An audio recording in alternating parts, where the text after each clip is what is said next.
Ассаламу алейкум, Марва телеканалының көрөрмандары жана ошондой эле Насыйкат радиосунун угармандары. Сиздер эфирде Ыйык Рамазан 2022 берүүсүн көрүп отурасыздар. Сиздер менен болгон мен Гүлзада Талайбекова. Кадырлуу көрөрмандар, бүгүн сиздер буюрса сиздер менен биргеликте Рамазан тууралуу маектешебиз.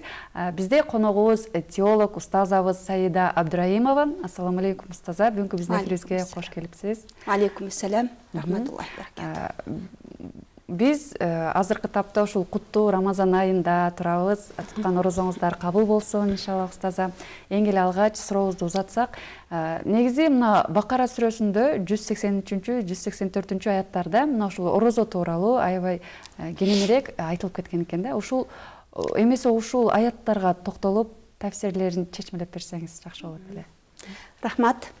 Биринчиден, ассаламу алейкум рахматуллахи баракатух. Аллах Таалага шүгүрлөр, мактоолор болсун. Бардыгыбызды ушул өзүнүн рахматынан, райымынан куру калтырбай, ушул ыйык Рамазан айына жеткиргенине. Ошондой эле бизди көрүп жаткан ар бир момун мусулман айымдарыбызды, мекендештерибизди кирип келген Рамазан айы, рахмат айы менен куттуктап кетмекчимин.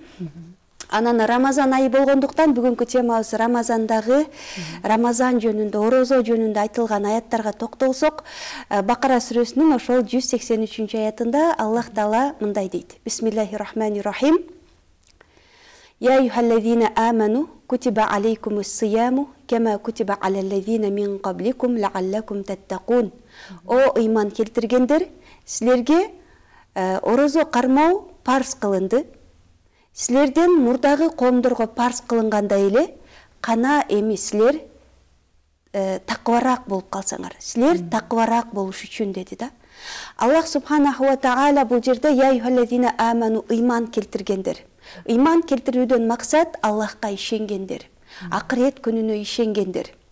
Биздин мына Рамазан темасы негизи акыйдага байланыштуу да. Акыйда бул акада байлады деген сөздөн алынат дагы.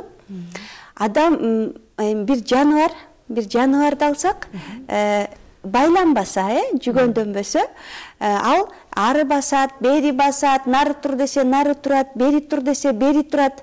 Бирок ошону бир жерге байлап койгондо, казык кагып бир эчкени же койду байлап койгондо байланып калгандай, акада деген байлады деген сөз. Биздин ислам динибизде 7 нерсеге ишенүү, ошол нерсеге өзүңдү байлоо. Ишенип байлангандан кийин гана сен жашооңдо кандай окуя болбосун, кандай өкүм болбосун, бекем туруштук берип туруп бере аласың да. Ага чейин биздин акыйдабыз оңолмоюнча, ошол Аллах Таала айткан Аллахка, периштелерине, китептерине, пайгамбарларына, акырет күнүнө бул өмүрдүн аягы бар экенине, тагдырдын жакшы жаманы Кудайдан экенине жана өлгөндөн кийин тирилүүгө биз өзүбүздүн колу бутубузду көрүп тургандай ишенмейинче, биз мусулмандар ары тур десе ары туруп, бери тур десе бери туруп, эмгисине жеңилдет десе жеңилдетип, оорлот десе оорлотуп, ушинтип позициябызды билбестен жүрө беребиз да. Ушул темалардын бири я айюхаллазина аману, Аллахка ишенгендер. Менин жаратуучум Кудай. Мени бүт ааламды, галактикаларды жараткандан кийин мага дагы денеме, рухума, нафсыма тиешелүү мыйзамдарды койгонго акылуу Кудай Таала. Могу саатта же, могу саатта ооз ач, моундай кыл, моулардан тыйын деп мыйзам койгонго акылуу деп туруп, ишенгендерге гана орозо парз кылынды дейт да. Аллахка ишенбегендерге бул сөздөрдүн баары жөн эле куру сөздөр. Я айюхаллазина аману кутиба алейкумус-сиям. Силерге орозо парз кылынды. Кама кутиба алаллазина мин кабликум. Силерден мурдагы коомдорго парз кылынгандай эле. Эмне үчүн мурдагы коомдорго парз кылынганын айтып жатат? Демек бул орозо негизи адамзаттын тарыхында бар нерсе. Биздин эле үммөткө да орозо кармап кыйналгыла деп койгон жок да Аллах Таала. Адамзат жаралгандан бери тарыхында бар ибадат. Демек бул адам затына ушунчалык керек ибадат. Кема кутиба аллазина мин кабликум.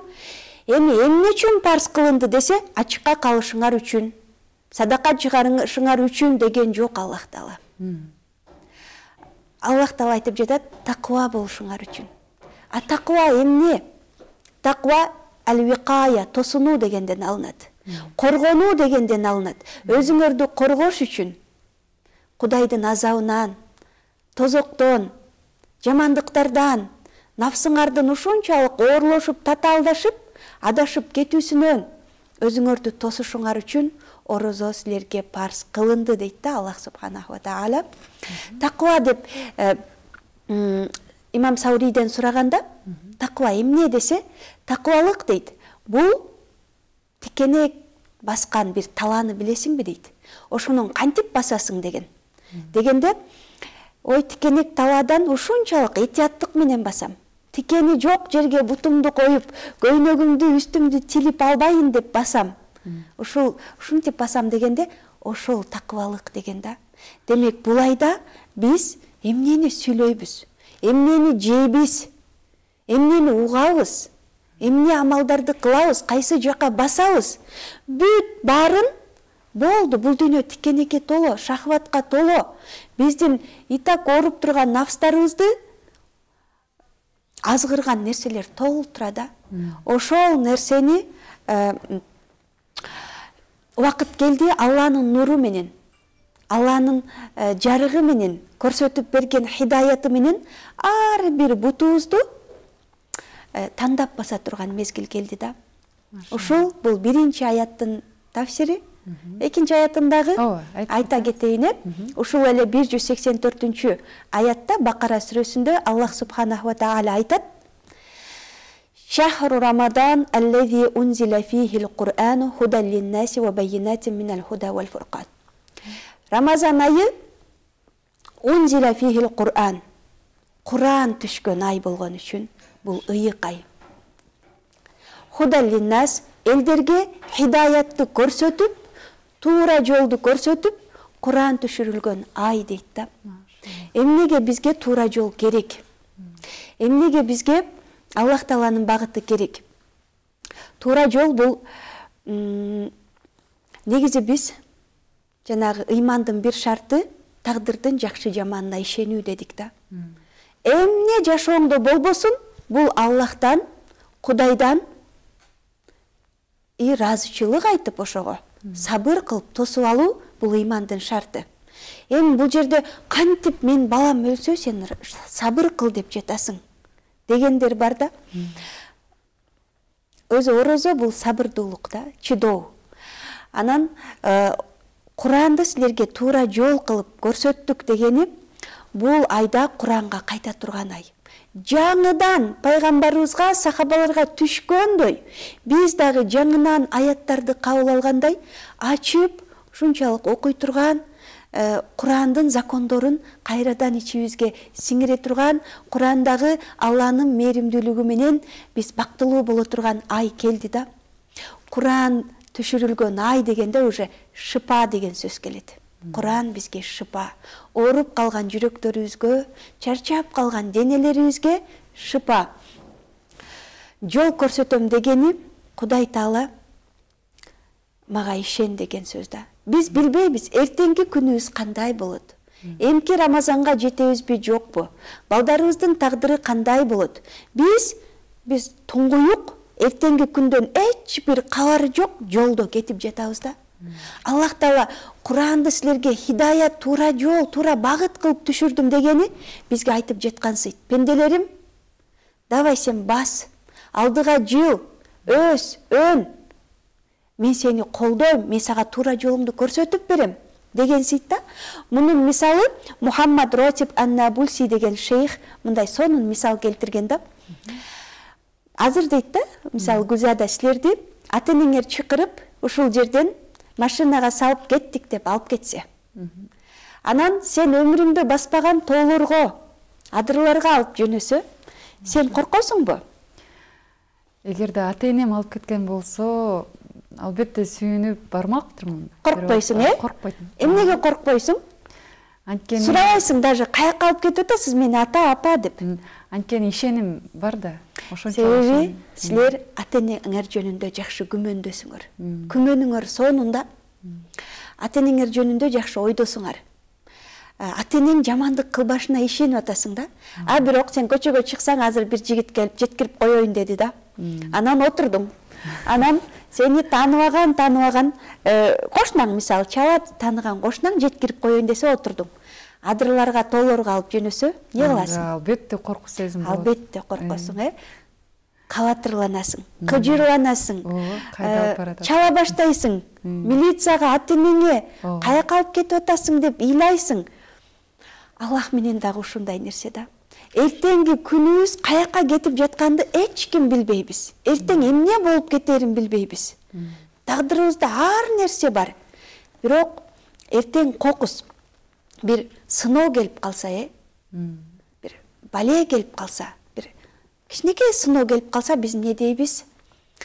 Аллахты тааныбаган инсандар биз негизи көбүз эле бүгүн көкүндө коркуу жана кабатырдын арасында жашап калганбыз. Тынчтык көпчүлүк адамда жок да. Бар жогубуз бар, жеген ичкенибиз бар, бирок бизде тынчтык деген нерсе жок, кабатыр бар. Демек, тааныбаган, Аллахты тааныбагандар эртеси күнү башына бир нерсе келсе, эмне кылып атат? Жардам бер деп ага чалып атат, буга чалып атат, кыйналып атат, кабатырланып жатат. Бирок эртеси күнү Алланы ушунчалык жакшы тааныган, алим, кабардар, баарын билүүчү, илимдүү, берешен деген, райымдуу деген ысымдары менен Кудайды тааныган инсан эртеңги күнү тагдырыда эмне болбосун эмне кылат? Алланы тааныйт да. Кудай жөнүндө Аллах Таала айткан: "Ана инда зан абди би". Пендем мени кандай ойлосо ошондоймун. Аллага күмөнү жакшы инсандар булар. Кудайды тааныйт, мага жамандык кылбайт. Кудайда зулум деген нерсе жок. Себеби бардык мүлк Кудайдыкы. Өзүңдүн мүлкүңдү бир аз алсаң, ал зулум болбойт. Зулум бул өзүңө тиешеси жок нерсени алуу. Кудай Таала берген нерсе ал Кудайдыкы, алып койсо бул сага зулум кылган эмес да. Кудайды тааныган адамдар тагдырында эмне болбосун, Кудай Таала тагдырыма жазыптыр. Мен разымын. Мен кубанычтамын. Мен ооба кыйын болуп жатат, оор болуп жатат, бирок мен сабыр кылам. Аягы жакшы бүтүш үчүн деген түшүнүктө болуусу үчүн Аллах Тааланын ушул аятта силерге туура жолду көрсөтүү үчүн дегени кабатыр болбо. Тагдырыңда эмне болбосун, менин эсептеп бөлүп койгон өлчөмүм бар. Ошону менен басасың. Ошону түшүндүрүш үчүн силерге мына Куранды Рамазан айында түшүрдүм.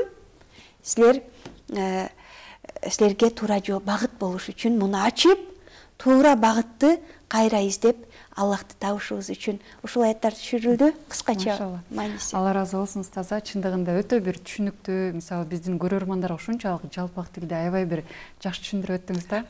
Негизи анан чындыгында эле Рамазан айы бул мусулман адам үчүн эң бир мындай сабырдуулуктун дагы айы деп түшүнсөк болот экен. Ооба. Анан негизи карап отурсак, жанагы керемет бар да. Элементарды Рамазан айында орозо кармаганда эртең менен эле саар убагында тамак жесек курсак ток бойдон турат да. Ошол ооз ачарга чейинчи. Эгерде орозо кармабаган учурда эле мындай эле чыдап көрөлүчү, таптакыр мүмкүн эмес да. Ушунчалык суусап, жада калсам да чыдабай кетебиз да. Демек бул жерден деле Алла Таалам кандай бир кереметтүү кылган, ушул Рамазан айында ачка болгон учурда да курсакты ток карматып койгон экен да. Альхамдулилля. Машаллах. Бул силер момунсуңар да, Аллахка ишенген адамдар ушундай бир токчулук менен жүрөт. Анан жалаң эле тамактан тыйынам деп кармаган адамдар жок, ачкалыкты сезип атат. Анан булай сабырдуулук айы деп жакшы айтып кеттиң да. Рамазан деле кандайдыр бир эмеде сабыр кылуу. Сабыр кылууну үйрөтөт да. Сабыр кылгыла деген сөйт. Ач каласың, башың айланат, кээде аз-маз болсо деле көп нерседен тыйыласың. Бул бизди сабырдуулукка үйрөтүп жатат. Бул дагы Аллахка өзүңдү арноо да. Мисалы, тиш доктурга кичинекей 5-6 жаштагы бала барса, тиши ооруп, тишиңди жуабыз десе, балам не кылат? Бала ыйлайт, тебинет, сөгүнөт, жулбайсың дейт. Себеби баланын илими жок, доктор ага жакшылык каалап жатканы менен түшүнүгү жок да. Бизди алып барып койсо, тиш докторга түнү менен тишибиз ооруп барган болсок, анда биз унчукпай туруп беребиз. Сабыр кылып, ой чыдайын деп турабыз. И аягында дагы докторга Аллах разы болсун, рахмат дейбиз да. Оорутту тишибизди жулганда. Бирок биз өзүбүздү ошол кишиге тапшырып, ошол докторга тапшырып берип турдук да, мындай чыдап турдук. Себеби биздин илимибиз бар, ал бизге жамандык каалабайт, жана бул ооругандан кийин бизге тынчтык келет. Бейпилдик келерин түшүндүк да. Ошондой эле бул дүйнө сыноо. Аллах Таала орозону дагы бизди сынаш үчүн. Адал нерселерден дагы жегенден тыйып койду да. Бизди сынаш үчүн, кимибиз чыдайбыз, кимибиз Аллах үчүн ибадат кыларыбызды билиш үчүн орозону бизге парз кылып сынап көрүп жатат. Анан кийин бул Аллах Таала Куранда айтат да: "Вала яблуаннакум бишайин минал хауфи вал жу'i ва нақсин минал амвали вал анфуси вас самарат ва башширис сабирин." Сынап көрөбүз силерди. Коркуу менен, ачкалык менен. Ушул Рамазан ачкалык менен сынап жатат. Мал мүлкүңөрдү азайтып коюу менен, же тартып алуу менен, жана жакшы көргөн адамыңардан ажыратып коюп, же болбосом жанын алып, силерден алыстатып коюп, силерди сынап көрөбүз. Ва башширис сабирин. Сабыр кылгандарга сүйүнчүлө, кут болсун деп атат да. Эми ушундай сыноо келгенде, кантип сен бирөөнүн үйү күйүп жатса, банкрот болуп жатса, куттуктайм деп айтасың да. Бирок Аллах Таала Куранда ошентип айткыла деп атат. Мунун хикматы бар. Бул жанагындай эле Аллах Тааланын Алим, Хабир деген ысымдары бар. Аллах Таала баарын билүүчү, баарынан кабардар. Самиун басир, угуучу, көрүүчү.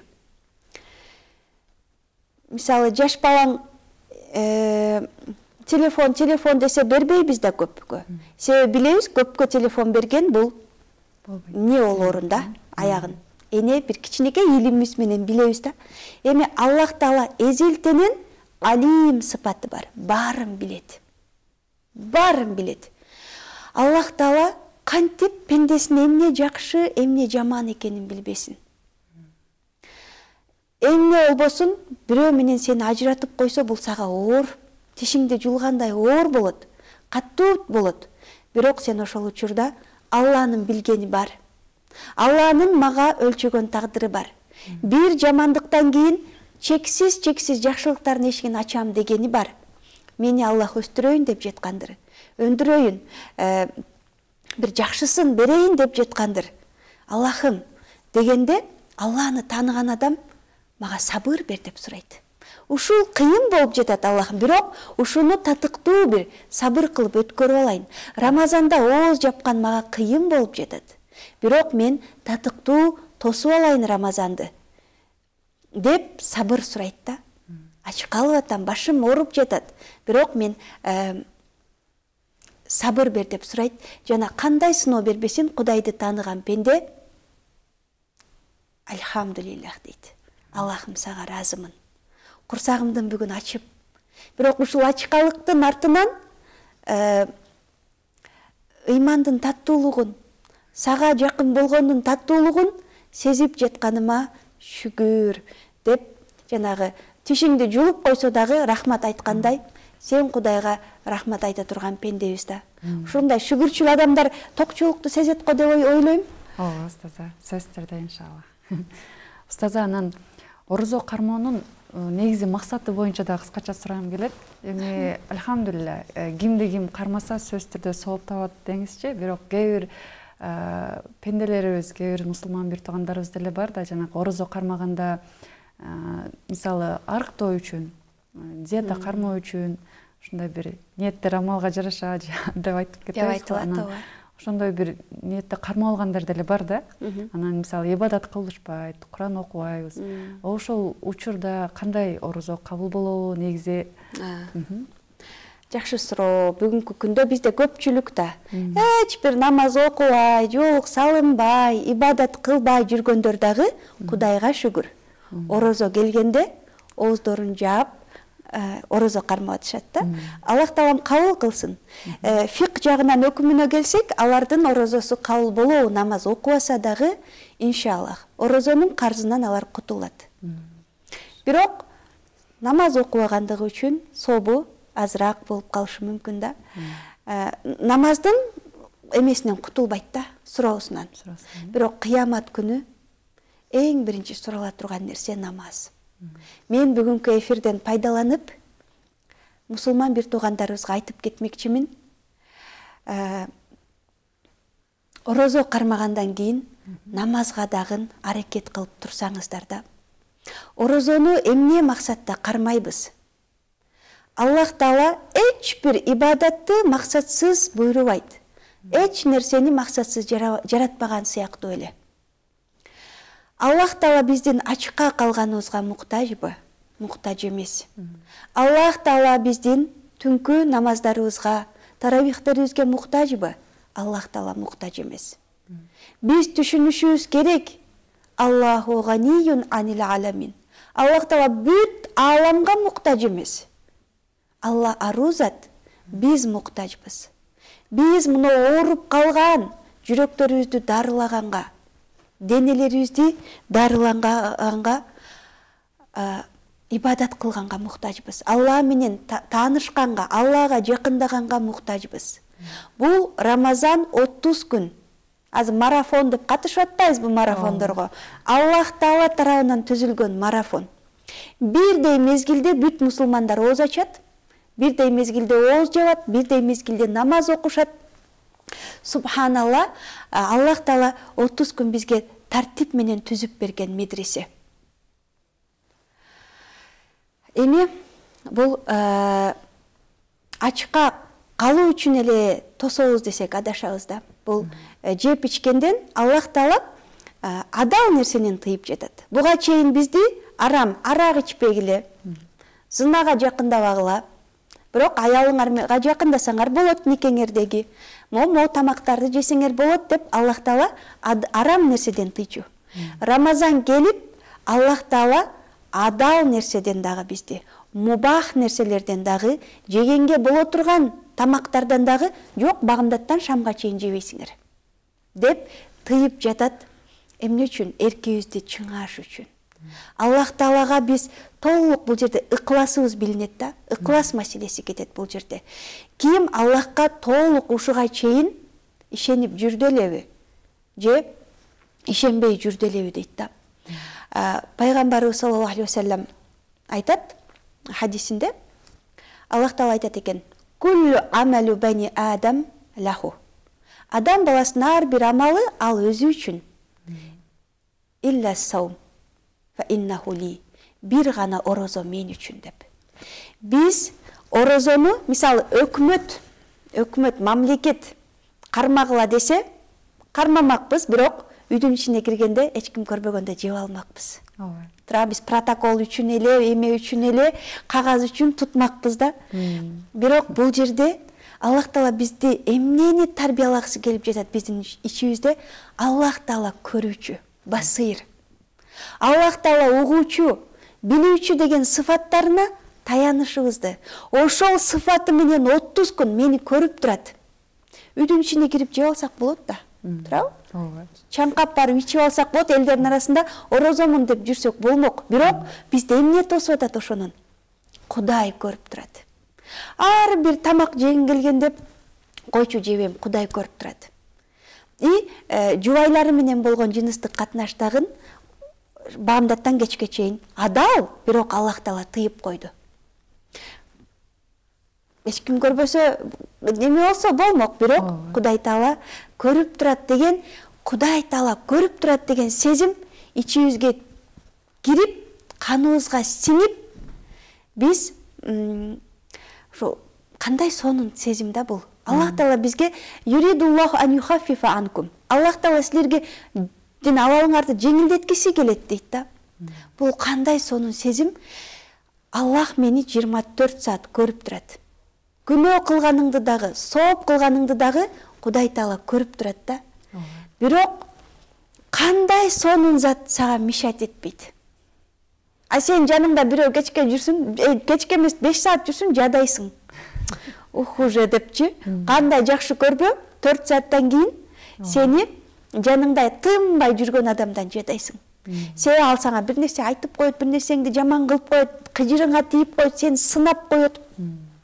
Кудай жаныбызда, бирок кара бизге бир да кийлигишкен жок да. Кудай биздин күнөөлөрүбүздү көрүп турат, бирок шермендик кылбай жатат да. Бул кандай сонун сезим, сени от идо Аллах Тааланын билип турганы.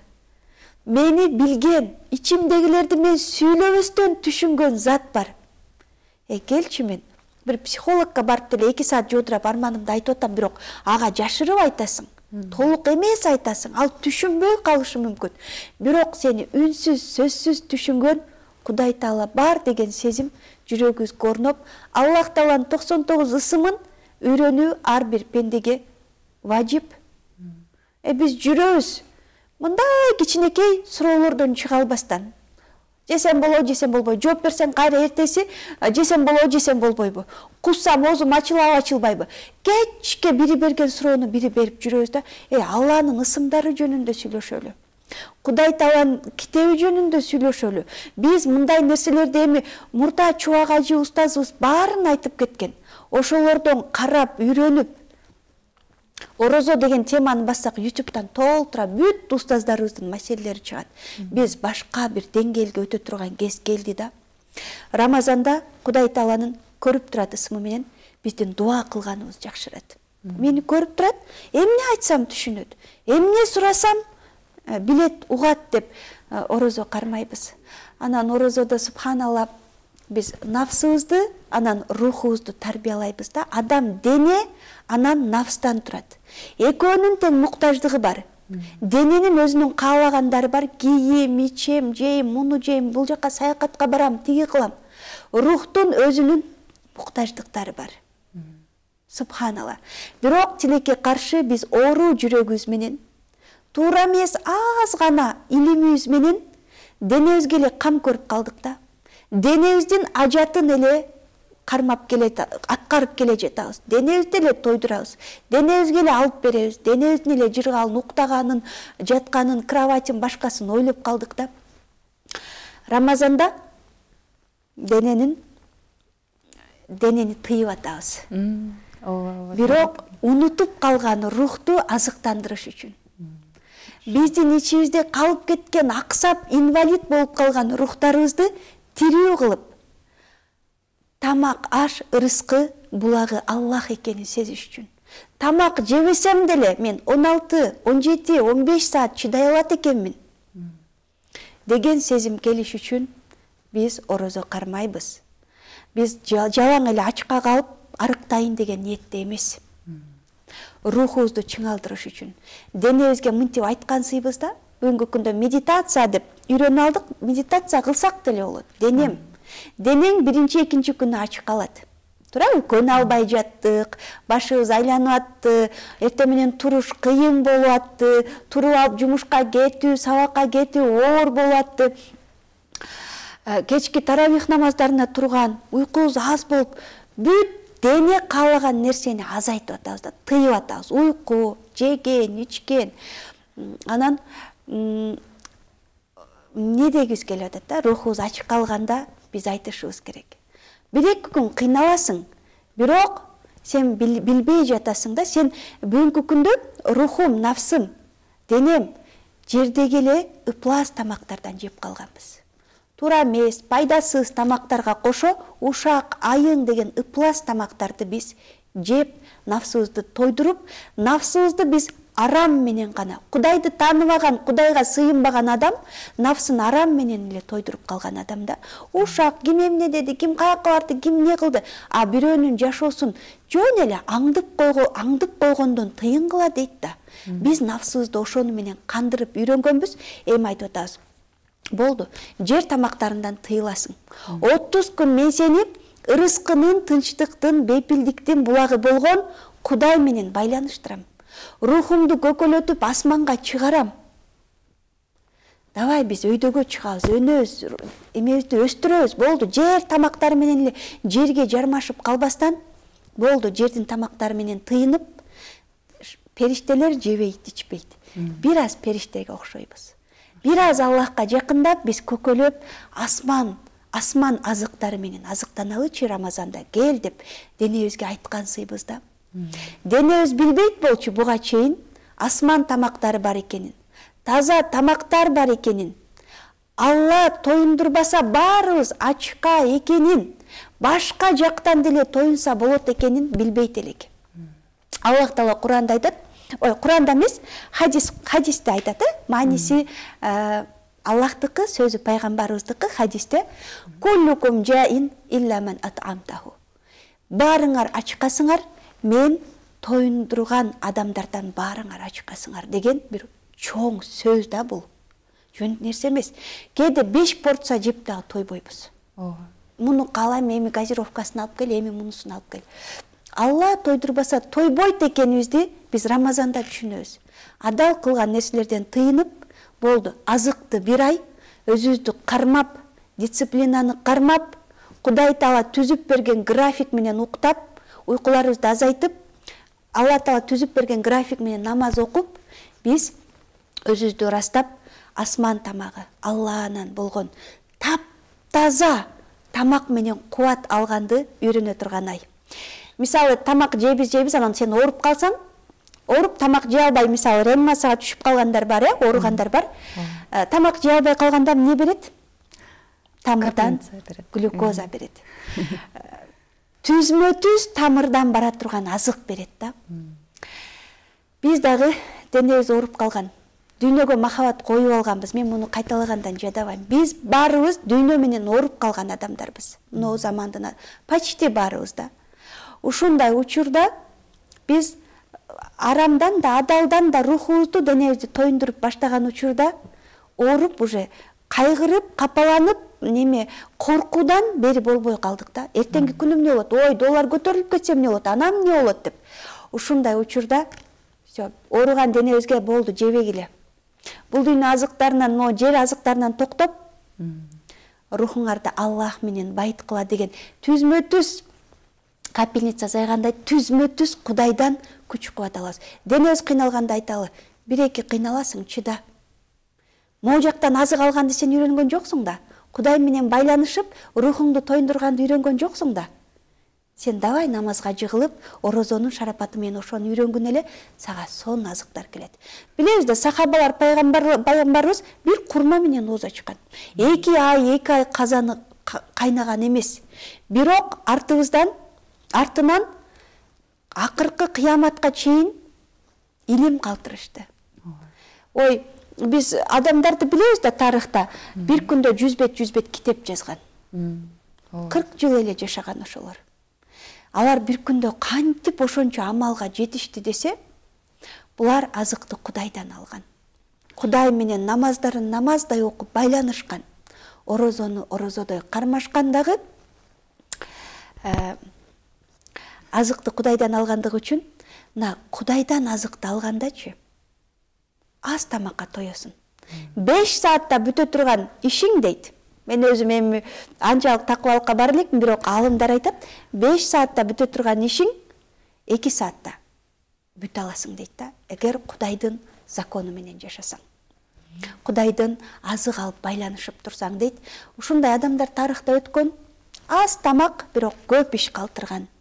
Рамазанда ошо алсырадым, чарчадым деп арыздан өрбөй, альхамдулилля, Кудай менин өзгө болгон ишенимимди сынап жатат. Өзүгө шүкүр. Мен сабыр кылам. Бул күндөр өтөт, 1 ай өтөт.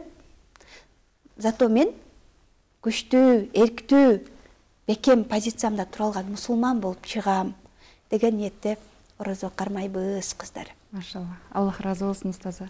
Чындыгында кандай биздин сахабаларыбыз, пайгамбарыбыз саллаллаху алейхи ва саллям ар бир күнү чындыгында ачкалык менен өткөн беле. Демек, бул жактан деле биз чыныгы үлгү катары ошол нерсени эске алып, сүннөт менен жашашыбыз керек. Анан устаза, мына ушул Рамазан айындагы ушул фазилеттер туурасында кыскача айтып өтсөңүз, мисалы, Ошол эле кайсыл иш амалдарыбыз көбүрөөк соопко ээ калыш керек, Рамазандын фазилети бул кандай ай айтайынбы? Аллах пайгамбарыбыз саллаллаху алейхи вассалам өзүнүн хадисинде айтат: "Иза дахала Рамадан", Рамазан кирсе, футтихат абуабул джанна, бейиштин эшиктери ачылат. Ва гулликат абуабун нар, тозоктун эшиктери жабылат, жана шайтандар чынжырланат. Чоң-чоң шайтандар чынжырланат дейт да. Бейиш эшиктерин ачып, өзүнчө бир башкача атмосферага өзгөрөт экен Рамазанда. Тозоктун эшиктери жабылат экен. Чоң-чоң иблис шайтандар байланат экен. Алам өзүнчө бир башкача бир маанайга толот экен. Биз дагы ошон менен кошо өзгөчө маанайга толушубуз керек. Аллах Тааланын рахматы Рамазанды берип, бир ай сабыр кылып, бирок көп күнөөлөрдөн кутулуп алганга шанс берип атат да. Аллах Таала керек болсо иблис шайтандарды байлап жатат. Ушундай ыйык айдын сообунан куру калбасын пенделерим. Азгырып койбосун. Буларды алдап кетпесин. Шайтанга берилип, азгырылып кетпесин деп, тузагына түшүп калбасын деп, керек болсо бизге жардам берип Кудай Таалам шайтандарды байлап койду. Пайгамбарыбыз саллаллаху алейхи вассалам айтат: "Ман сама Рамадана иманан ва ихтисабан, гуфира лаху ма тақаддама мин занби." Кимде-ким Рамазанды ыйман менен, эсеп китеп менен дегени, үмүт кылып сообунан, мен ар бир ачка калганым, ар бир өзүмдү тыйынганым, бул Алла Таалага иманымды далилдеш үчүн, ишенгенимди билдириш үчүн, ыкласымдын таза экени үчүн деп үмүт кылып сообун, мага бейиште сооптор берилет, Райян эшигинен кирүү берилет деп үмүт кылып тутса дейт. Жөн эле ачка калып, сообун үмүт кылбаган дагы тура эмес да. Кудайым берет, мени бейишке киргизет деп тутса, гуфира лаху ма тақаддама мин занби, ушул күнгө чейин бардык өткөн күнөөлөрү кечирилип жиберилет дейт да. Бул Алланын кандай рахматы. Аллах Таала бизди кечирүүнү эле каалайт. Аллах Таала бизге бейишке киргизүүнү эле каалайт. Бир эле рахматы менен ушунча жыргап жүрөбүз, 99 рахматын акырет күнүнө калтырган. Ушундай шанстарды берип, кадыр кечесини берип, бир күн менен бүт күнөөң кечирилип кетет деп Аллах Таала берип жаткандан кийин пайдаланып калышыбыз керек. Мисалы бирөө сага $5000 карзың бар да, анан сага $50,000 дейли, $5000 аз. $50,000 карзың бар, бир ай мына ишти кылып бер, мен кечип жиберем десе. Кыласың, $50,000 бир айда кечип жиберем десе, мындай иштерди сен табиятың көтөрүлө турган ишти кыласың. Аллах Таала айтып атат, ушул күнгө чейинки карз барз күнөөңөрдү кечип салам. Бир ай орозо ыйман менен ишенип, Алланан сообун үмүт кылып кармагыла. Ман қама Рамадана иманан ва ихтисабан. Кимде-ким Рамазанды түнүн ыйман менен сооп, үмүт кылып өткөрсө, анын дагы бүт өткөн күнөөсү кечирилет дейт. Бул кандай берешендик. Анан бул айды орозо түшкөн ай дегенден кийин Рамазан айында кадыр кечесинде, Куран түшкөн ай, Куран түшкөн. Адамзатка нур болуп, жол болуп, эң чоң сооптуу амал Куран окуу. Бүгүнкү күндө көп, машаллах, эртең менен хатым Куран немелерин уюштурабыз. Көптөгөн бир туугандарыбыз катышып атат. Озо черга жакын көпчүлүктүн Куран окуп отурганын көрүп атабыз, машаллах. Биздин Кыргызстанда мусулмандар көбөйүп, амалдары бекемделип келатат. Адам сен ачка калганда күнөө кылууну ойлобойт экенсиң да. Ачка калганда чарчайсың, бирөө менен урушканды да ойлобойсуң. Териштиргенди да ойлобойсуң, бузукучулук кылганды да ойлобойсуң. Ошондуктан баары Куранга жармашып эле, Куран окуп эле калганын көрөсүң. Эң көп жакшы амал бул Куранды көп окуш керек. жүрөккө сиңе турганда бир жүрөктөн окуш керек. Бул ай такыбалык айы деп атпайбы? Такыба болушуңар үчүн деп атпайбы? Такыба хахуна деген пайгамбарыбыз. Такыба мына жерде жүрөктө. Бул жүрөк менен амал кыла турган айда, жүрөк менен орозо кармап, дененин рахатын унута турган ай. Куранды окуш керек, анан мүмкүн болушунча садака чыгарыш керек. Фитр садакасын ар бир момун мусулман чыгаруусу милдеттүү. Биздин эле мазхабта зекет чыгарганга акылуулар чыгарат дейт, бирок көпчүлүк эмелер, алымдар баары чыгарыш керек дейт. Кедей дагы чыгарыш керек, зато ал башка жактан бирөөдөн алат дейт да.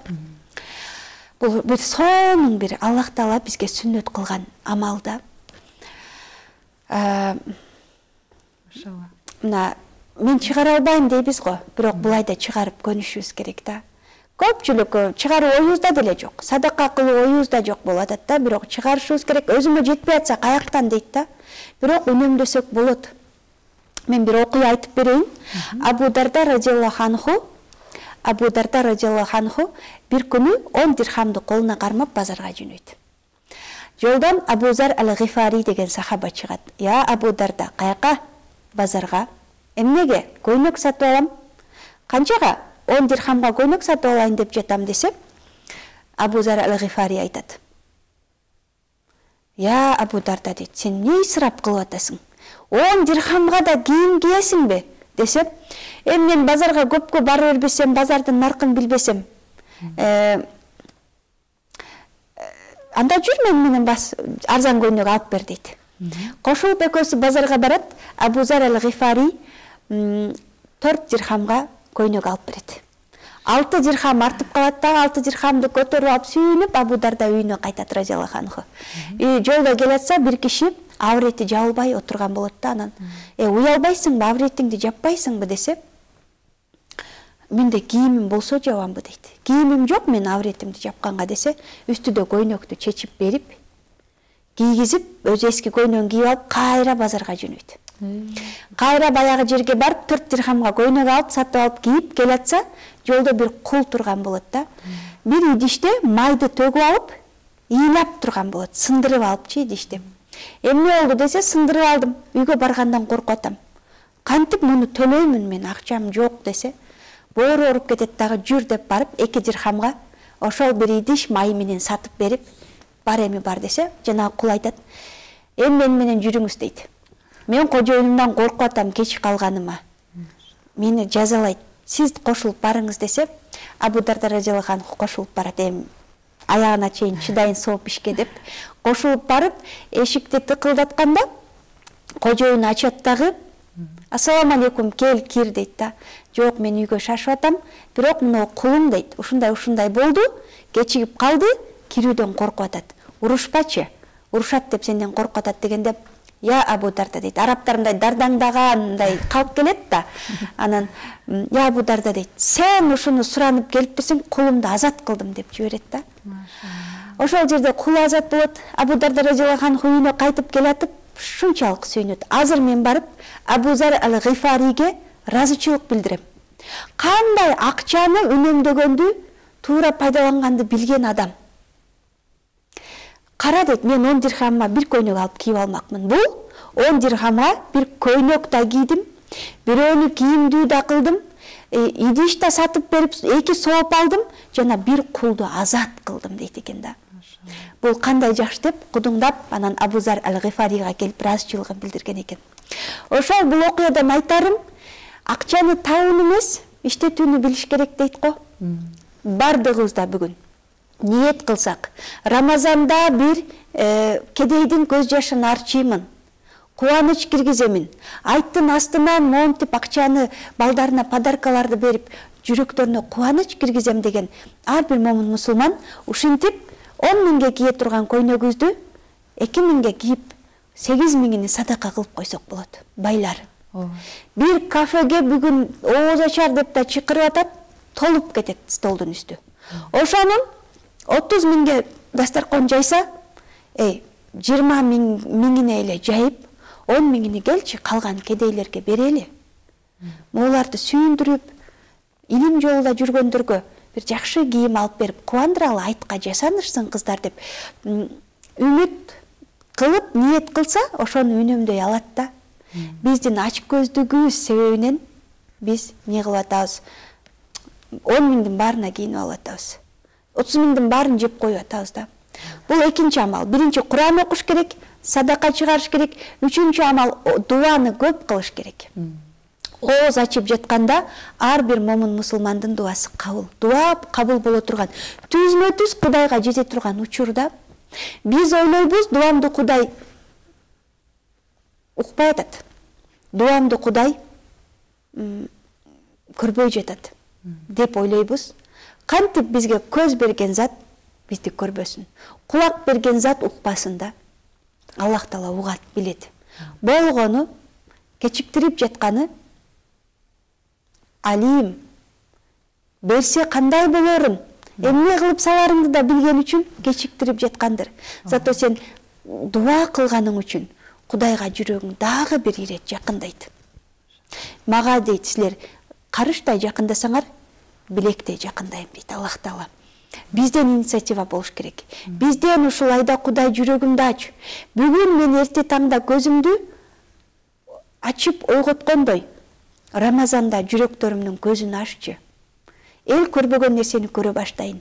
Мурда түшүнбөгөн нерселерди түшүнө баштайын деп дуа кылсак, Аллах Таала бизге жакындайт, бизге өзүнүн рахматын берет. Машалла. Аллах разы болсун устаза. Амин. Эми биз дагы мына ушул 3-апрель күнү атайын ушул Ынтымак паркында балдарга арнап бир иш-чара өткөрдүк эле, мусулман айымдар арасында эле, ошо активисттер арасында эле. Анан ошол учурда да биз спонсор издедик да, чындыгында жанагы мүмкүнчүлүгү чектелген жетим балдарга атайын белек-бешкек берели депчи. Анан 300гө жакын ушул адам неме балдар чогулду. 300 кишиге бердиңер. 300 булар ушул мүмкүнчүлүгү чектелген жетим балдар биригип, ал эми андан сырткары 500 балага ылайыкташтырып, ошол жакта эми канча келерин дагы биз болжолдуу түрдө гана ойлонуштуруп, анан ошол учурда бир үй бүлө атайын спонсор болуп берди. 100 миңден ашуун акча которду. Бир үй бүлө. Бир үй бүлө. Машалла. Аллах разы болсун, ушунчалык разы болдук. Биз да четинен ушу арабыздан ушу спонсор болгон акчаны чыгарып атыштык. Анан Аллахка шүгүр, Рамазан айында негизи чыга берет экен устаза. Негизи ошол үй бүлөгө деле ушунчалык разы болуп, демек эң чоң садака, эң жакшы амал, эң жакшы сооп амалга ээ болгон үй бүлө болду деп ниет кылабыз да. Анан эми карап отурсак 1000ден ашуун балдар келди. Чындыгында өтө жаш балдар көп келишти. Эмне үчүн биз деле өзү максат ушул болуп атты да, жаңы жылды ушунчалык бир шан шөкөт менен майрамдайбыз. Үйдө деле ушундай бир арчаны коюп алып майрамдашат. Бул Европа биздин майрам эмес да. Туура. Эмне үчүн биз Рамазан айында балдар мындай кээ бир балдар эми бул ачкалыктын айы деп түшүнгөндөр бар экен да арасында. Анан жок, бул биз үчүн эң сонун майрам деп, ошол майрамды салтанаттуу кече кылып өткөрөлү деп атайын өткөрдүк. Максат ошол болду. Балдардын баары бүгүн майрам, бүгүн биз майрамдайбыз деп аябай сүйүнүп жүрүштү да. Анан буюрса иншаллах ушул бойдон токтотпостон эми кийинки ар бир Рамазан айында ушинтип өткөрөлүү деген бир жакшы ниеттер, жакшы тилектер болду да. Ооба, Инстаграмдан көрүп калдым, чекесин, бирок азыр силерден толук угуп жатам. Аллах Таала разы болсун. Көпчүлүк чыгынып кыла албаган бир иш жасадыңар. Чын эле биздин Рамазан келатат деп балдарыбыз сүйүнгөнгө себепчи болгон кандай жакшы, Анан бул ишти Рамазан бүткөндөгү айтта да кылгыла деп айтат элем. Иншаллах дагы чыгып калар, элибизден айланса болот, биздин берешендер, жоматтар көп. Иншаллах ишиңерди Аллах Таалам кабыл кылган болсун. Эме дейт го, бир жакшылыкка чакырган, ошону кылган менен барабар.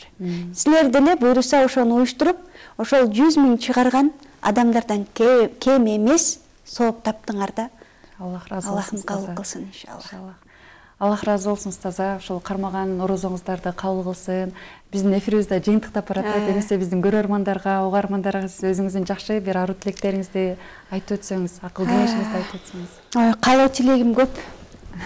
Элибизге, жерибизге, биздин айымдарга айрыкча калоо тилек көп. Бизге ушундай бир мамлекетибиз эркиндик бериптир. Биздин мамлекетте эркин мамлекет жок деп элестеп кетем да. Эмнени чыгып сүйлөсөк, тыюу жок. Эмне кийем десек, тыюу жок. Альхамдулиллах. Бул Аллах Тааланын бизге бергени. Бирок менин коркконум ар бир нерсенин аягы болот да. Ушул нерсе токтоп калбаса, көпкө уланса деген үмүттөмүн. Анан бул дин эркиндиги көпкө уланыш үчүн биз ар бир ишибизди кылдаттык менен, маани маңызы менен жасап үйрөнүшүбүз керек да. Мусулман дегенден кийин мусулмандай жашап үйрөнүшүбүз керек. Я айюхаллазина аману лима тaqulu ма ла тафалун. О ыйман келтиргендер, эмнеге айткан нерсеңерди кылбайсыңар? Эмнеге мусулманбыз деп коюп, мусулмандай жашабай жатасыңар дейт да. Бүгүнкү күндө дин жакшы эле жетти, мурдагыдай ой жоолук салынганына шүгүр деп калып кете турган заман эмес. Жок, кыздар. Жоолукту дагы Кудай буйругандай салып, Кудай буйругандай мусулман болуу бизге насип этсин. Ошону сурайлы. Эми бул жагына болду эми. Ичип койсом эмне болот, кусуп койсом эмне болоттон ары өтүп илим издеп баштайлы. Эли жерге кайрыларым. Bizde ilimdүү, билимдүү устаздар толтура. Ислам университетинде канчалаган күчтүү устаздар бар. Ушулардын бардыгы илим бере алат да. Эми биз могу эмелерден нары мындай бир серьезныйраак илимге киришсек, элибиз акыйда илимдерин, тафсир илимдерин, Куран илимдерин окуп башташса, ошого жаштарыбыз эми көңүл ачып дагы бүттүк да. Мунун бардыгын өлгөндө таппай калабыз. 100 жылдан кийин ушул жерде эч кимибиз калбайбыз да жер бетинде. Бирок биздин артыбыздан эмне калат? Эмне калат? Жеп ичкен ойногонубуз калбайт. Ошондуктан артыбыздан кала тургандай бир биздин ушул дин эркиндигибиз көпкө жете тургандай, эч кимдин кыжырына тийип албагыдай, жоолук салынгандан кийин сен мусулмандын эмесин формасын кийдиң да. Милиция кийимин кийгенден кийин ал калаганын кыла албайт. Милициядай жүрүш керек. Каалаган кылыш үчүн форманы чечиши керек да. Мусулман болуп, мусулманбыз деп жоолук таккандан кийин эми мусулман адам кантип жүрүш керек? Кантип басыш керек? Эмнелерди кылыш керек? Эмнеден башташ керек? Намаздан башташ керек. Ошодон баштайлы. Эли жериме аманчылык, тынчылык, бейпилчилик тилеп кетмекчимин. Чоң рахмат. Атайын ушул алтындай убактыңызды бөлүп келип бергендигиңиз үчүн сизден да Аллах разы болсун устаза. Кармаган орозоңузду Алла Таалам кабыл кылсын. Кадырлуу көрөрмандар, сиздер Рамазан айында Рамазан айы берүүсүн, Рамазан айы 2022 берүүсүн көрдүңүздөр. Кармаган орозоңуздарды Алла Таалам кабыл кылган болсун. Сиздер менен болгон мен Гүлзада Таалайбекова болдум. Келерки көрсөтүүбүзгө чейин ассаламу алейкум ва рахматуллахи ва баракатух.